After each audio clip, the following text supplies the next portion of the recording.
without further ado, Yes. it is... Oh, breaking news. I got it wrong last week. You did get it wrong, yeah. And I've even had to scroll up to see what it's called. Jokes. Right, my first news flash. How one school produced a quarter of the 2021 Black Fern 7 squad. That's very impressive, isn't it? But also, I think, when I was at school, back when I was a young rooster, this school was prolific with the amount of kids that were going to age group sort of, All Blacks, in inverted commas, kind of thing. What school is it? It's Rotorua High School, but this is Rotorua Girls High School. Yeah. And I always talk about Rotorua Boys High School. So it's the Rotorua region that is very, very good at producing young rugby talent. It's really interesting because it's amazing how it flitters from one to the other. And that's the great thing about New Zealand rugby when it comes to schoolboy. No sort of school area seems to dominate for any great length of time. No, that's right. Because when I was growing up, it was Christchurch. Right. In New Zealand or just in Christchurch? Yeah, in New Zealand. But then, when I was much younger, it was the Auckland regions. Yes. Yeah. So, I know the Gizbos had its They talented, had their flurry. as well. So it is interesting, isn't it? Whereas over here... And I think it's sort of the Hawke's Bay now that's doing really well.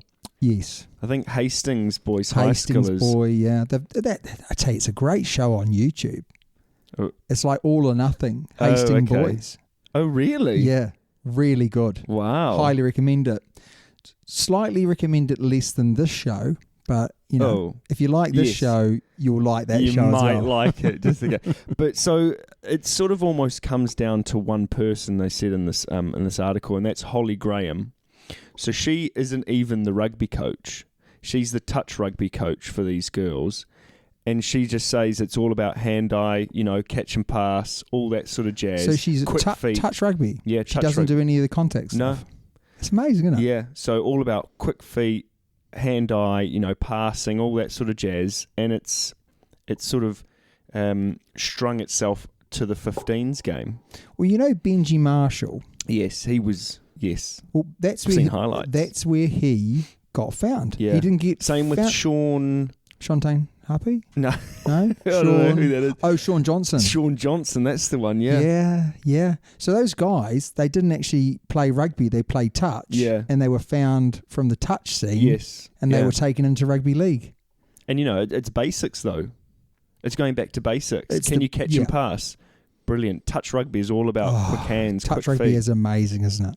It's a good sort of a doorway into rugby itself. Yeah. Because if you're not that keen on contact, touch rugby is fantastic.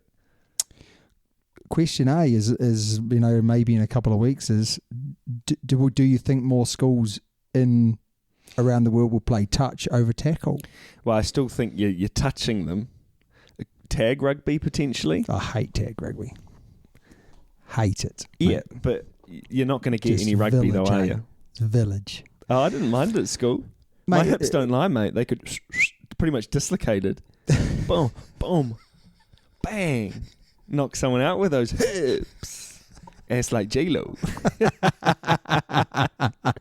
Right, mate. What's your first one, eh? Top that bad boy. I can't. That's the problem. I can't top it. Mate, I've got Dane Coles. Dane Coles had a little mention in the news that this might be his last year.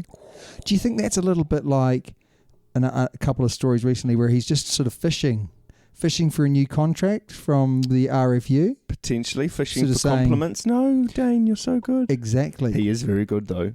And do you know what I like about him? He's not really talking about going overseas. He's talking about just retiring. Would he go into a coaching role? Hope so. Maybe years down the line. Yeah, you'd think so. He seems like... Because he was almost like... He was the front runner of the modern day hooker, wasn't he? Yeah. He is... he did change the way the game was played in that position, wasn't it? And then you think about all around the world, Jamie George coming in for England, is that kind of replacement. But I suppose he does have a couple of good players underneath him. Knocking on Cody Taylor, Amua. Asafa Moore, yeah, he's good, isn't he? I like Asafa Moore as well. But he's a Dane Cole almost like player-like, isn't he? Would you give him another contract? You were the NZRFU. Dane Coles. Yeah. How old is he? Well, who cares about how old he is? Would you give him another contract till the Rugby World Cup? Yes or no? I do care. Why does it make any difference whether or not let's say he's 35 now. Okay, that's he's quite old. He's going to be 37 That's then. quite old. But he's not, is he? He's going to be like 28. No, he's 30. not 28 though, is he? He's 34, I think. I saw it somewhere. Right, so he's 34. Okay. That means he's going to be 36. It doesn't matter his age. 34. Suggested age, this season that'll be last right. Age is just a number. It's how you feel inside. That's what I always tell my older girlfriends. Yeah. Boyfriends. The only problem I have is I'm 41 and I feel 51. Would I give him a new contract the way he played the last season? Yes. But he would also be a good person to have in your team. He'd be a great person. But almost a bit like Sam Whitelock. He wasn't that good maybe a year or so ago, and then he came into his own this year. Yeah. But he's also in that leadership role. I think COVID did him well when I talk about his injuries. Remember he used to have tape on his knee. No, Dane. Dane Coles. He used to have tape on his knee, tape on his elbow, and then obviously that long rest. He came back, no tape anywhere. Yeah. And he played great rugby. The only negative that I can think of is sometimes he gives away penalties. He can be a bit hot-headed at times. And but it's that's what uncontrolled hot-headedness, though.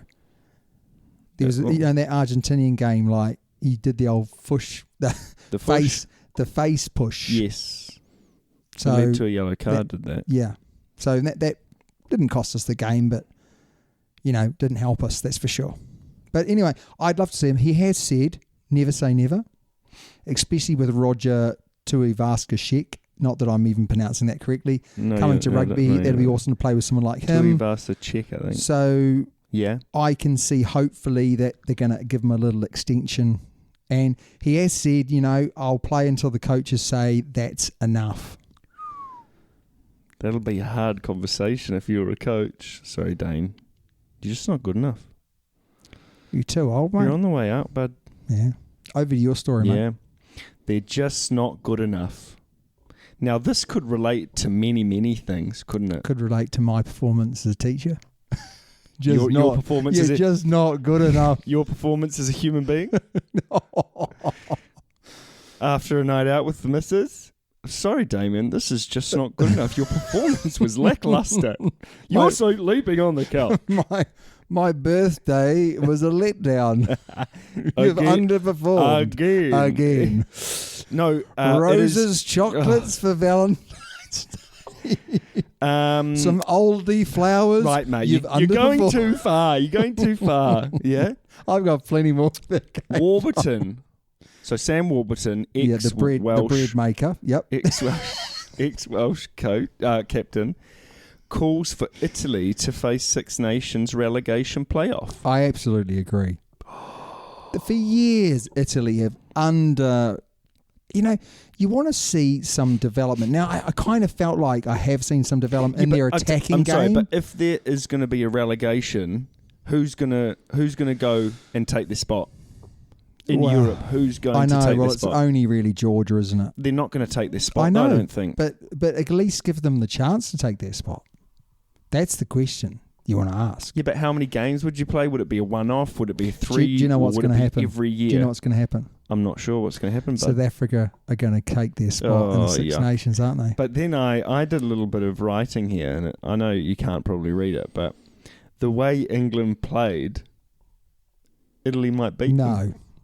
Now you're being ridiculous. Yeah, well. Don't count your chickens before they hatch, Sam. I'm sorry, but you can't say that. I know they got beaten 50 points to 10, but that's against a good French team. Now, potentially, Sam could have said this at the end of the Six Nations. If Italy had not performed at all. People have been saying it for a long time, though. Yeah, but I'm sorry, you can't say it at the start of the sixth. You can't say it first game in. You are right. You are right. It's not fair on Italy. It's not fair on all the other teams that have got to go and play them as well, because, now everyone's expecting them to get beaten by 50. Yeah. And it won't happen, will it? We know that, England, I think, will bounce back and potentially beat them by a large number. Yeah. As I've predicted on the old Super Brew app. But I can't see others beating them comfortably. No. But the problem is that where I have seen some development is in their attack. But man, they were poor, like really poor. I mean, France were great, but you got to remember France weren't even full strength. No, but they're still good, bud. Very, very good. Almost as good as Israel Folau, who apparently, I love the story, by the way. I love the story. So, as we all know, former Wallaby fullback Israel Folau was bombarded with gay pornography after joining his team's WhatsApp group. Now, how do you love that story? No, I just think, isn't that just... It's a bit of karma. Isn't that just whoever's done that is that guy in the team? Only one guy, but there's always a guy that does that. Takes it maybe a little bit too far, but some would say he took it too far. And break the ice. There's, elephant in the room, as they say. Breaking a lot of things, I think. Breaking a few WhatsApp protocol rules. Yes. But it came out in the news, and I thought, you know what? There's probably a lot of people out there who maybe didn't want to play with him. True. And what better way to kind of get over all of the walking around on eggshells than just sort of being really blatant up front and see how he deals with it. What is impressive is the fact that by all accounts he didn't deal with it. He didn't fly off the handle and make a big deal of it and things like that. So anyway, it's interesting because it is hotting up because not the Rabbitohs, is it? I'm not sure who's trying to sign him. It was one of the who's he currently playing for? The Dragons. It's the Illawarra Dragons have said, after making that little statement about, we might be interested, right? Everyone kicked off, and as we said, what did they do? No, we were never serious about it. Yeah, that's what I said. Yeah. Wow. So they've literally, done a bit of fishing, worked out that no one really wants him back, so they just cut their cloth accordingly. Yeah. So he's not coming back anytime soon by the looks of it. There you go. Oh, I was just about to read the other one. Owen Farrell, not in the top 8 England fly halves. Is this of all time? I'm not sure it's of all time, but it's regarding his performance on the weekend. See, I've got a real problem with this. Okay. What do you like? Do you like Owen Farrell? No. Just answer the question. No, I don't. Okay. Right. Don't like how he looks. Don't like how he sounds. Don't like how he plays. I don't like anything. I'm only joking. Apparently, he's a great bloke. Yeah. Apparently. I've met him. Never seen that side of him, but apparently he's a great bloke. All right? But I don't like this comment because Owen Farrell is Owen Farrell. And what I mean by that is he's never played any different. It's not like he had an absolute shocker on the weekend.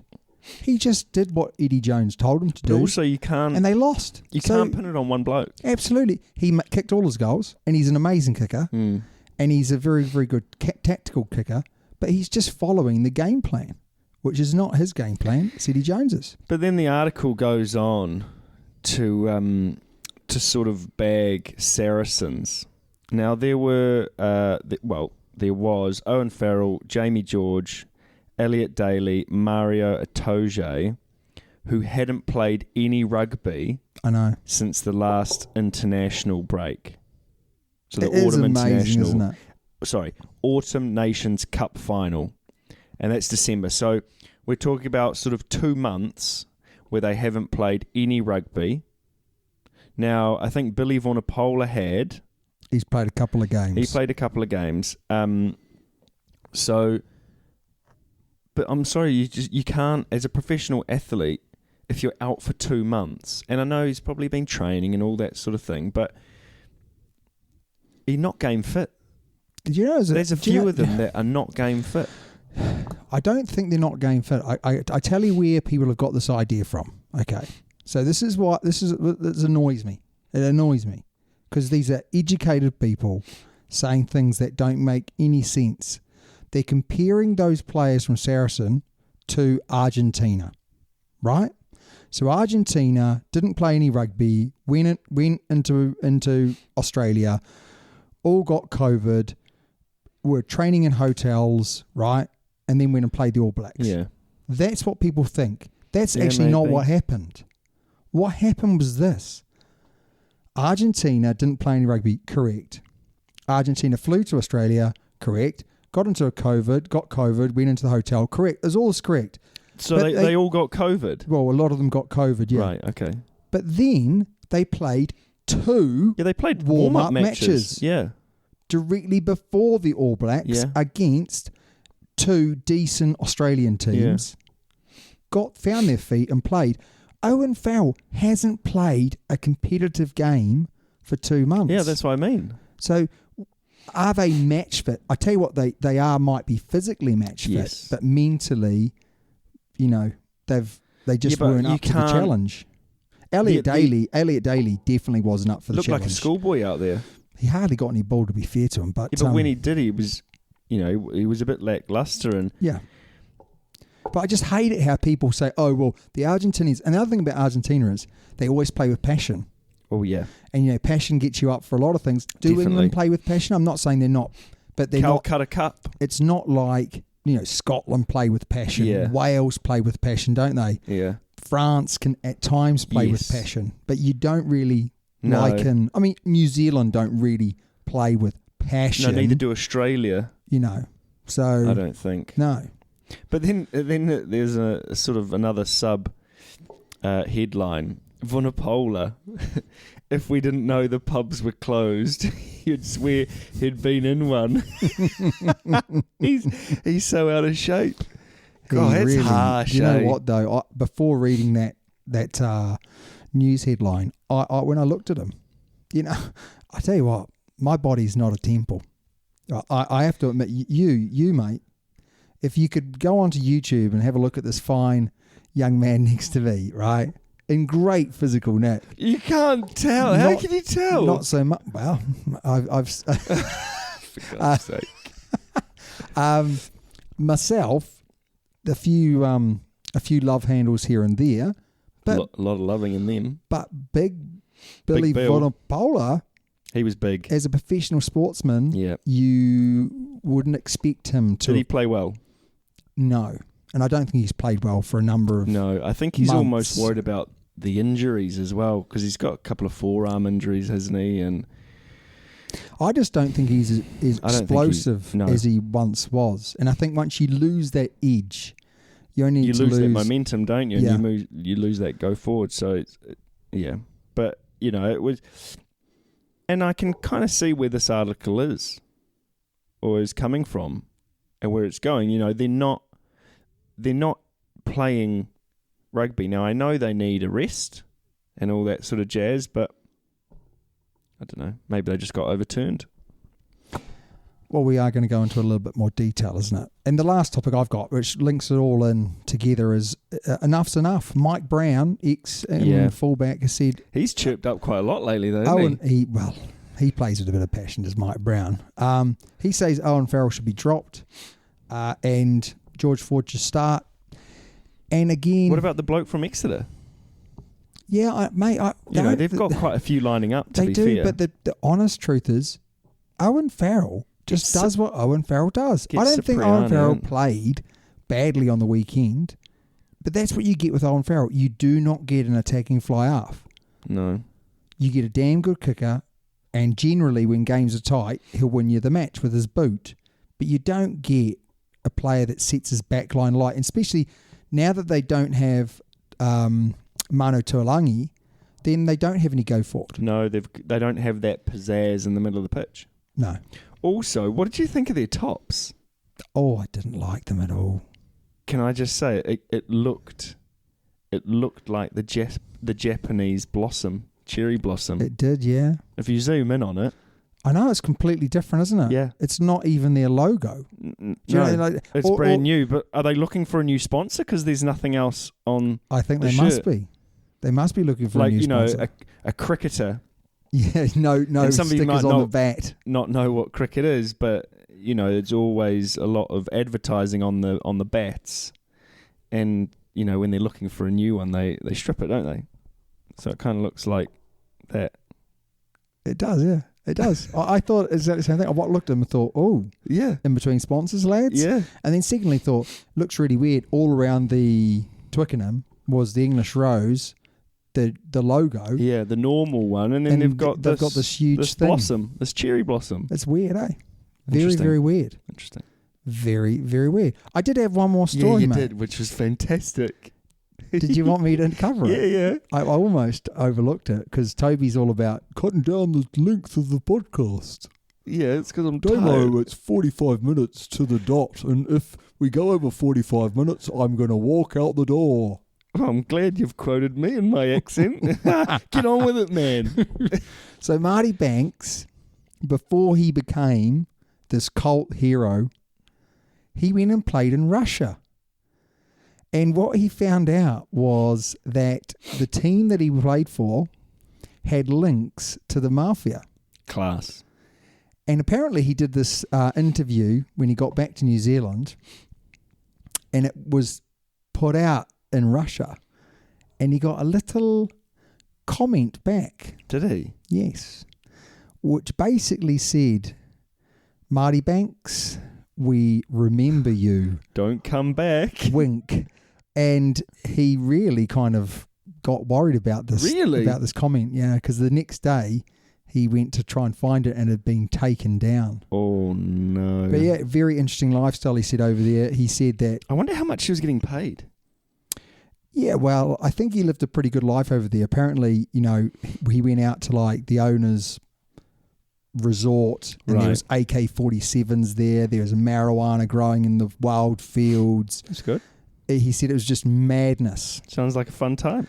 It sounds like, Russia. It sounds like only in Russia can you. But he's done a lot of things. He's sort of a bit of a journeyman, and then he had his amazing run for the Highlanders. And there's a few people. Amazing run. Well, he won the Super Rugby title. He won. Not single-handedly. He kicked the winning goal, mate. Marty Banks. A few people were saying that he should play for the All Blacks. It's like Stephen Donald. Oh, yeah, he's a hero. He is a hero. He kicked one goal. He is a hero. He kicked one goal. Don't try and tell me Beaver's not a hero.